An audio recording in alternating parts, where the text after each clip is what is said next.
Right, folks, I just finished Russian turn 5. Still have the French to go. But it's getting pretty intense. Basically what the Russians did, they did over here, Babinski's brigade is totally in action. They did manage to get their 2 battalions lined up just right here, just linked up, and they put down some heavy musketry fire on this unit of French hussars, and it's now disordered. This artillery battery also put down some fire on the hussars, so not too bad. The hussars didn't take any hits, but they are disordered. What else did they do? Over here there was a melee.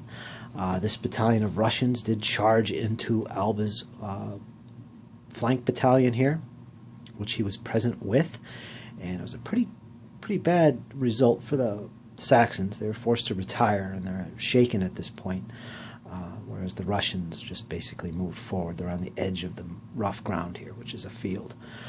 So that's as far as the Saxons retired, and they're still holding their position, but they are shaken, and the Russians took a hit, and that's about it. Over here there was also another melee. Let me zoom in a little bit. The Saxons held their ground. They did withstand an assault, a frontal assault from this unit right here, which became disordered and shaken, was forced to retire, and this is its current position now. So the Saxons held their ground, but they also became shaken. They're not disordered, but they are shaken. So the Russians, right in this area, have 2 shaken units. Not too good for the Russians in Yantowski's brigade. But they are having a lot of success over here on this side, thanks to Babinski's aggressiveness.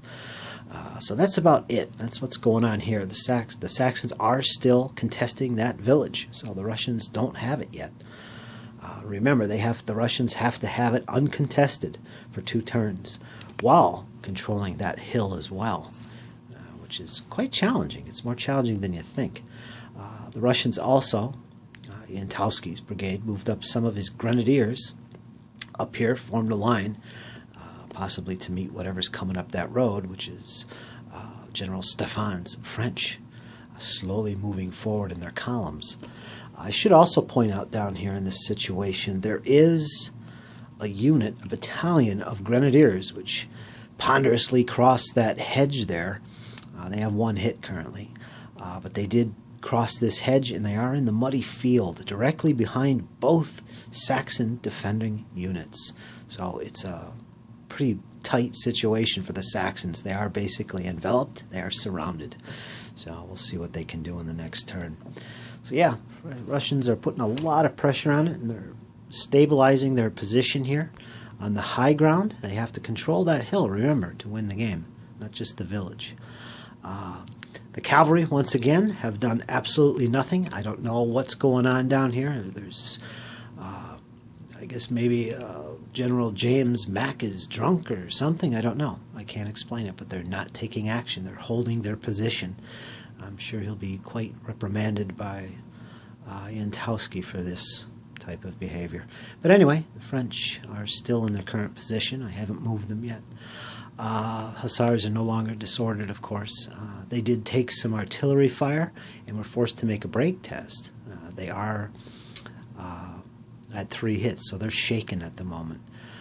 So that's that situation. These artillery are really becoming quite devastating to the French. That high ground is really a useful position to be in. So yep, that's it. That's the Russians. The French are up. The next turn, we'll see what happens and what they can do. Hopefully, Stéphane can get some of his French troops deployed in the battle formation and engage the enemy up here. At least maybe take that hill position. I don't know. But we'll see, folks. French turn 5 is coming up.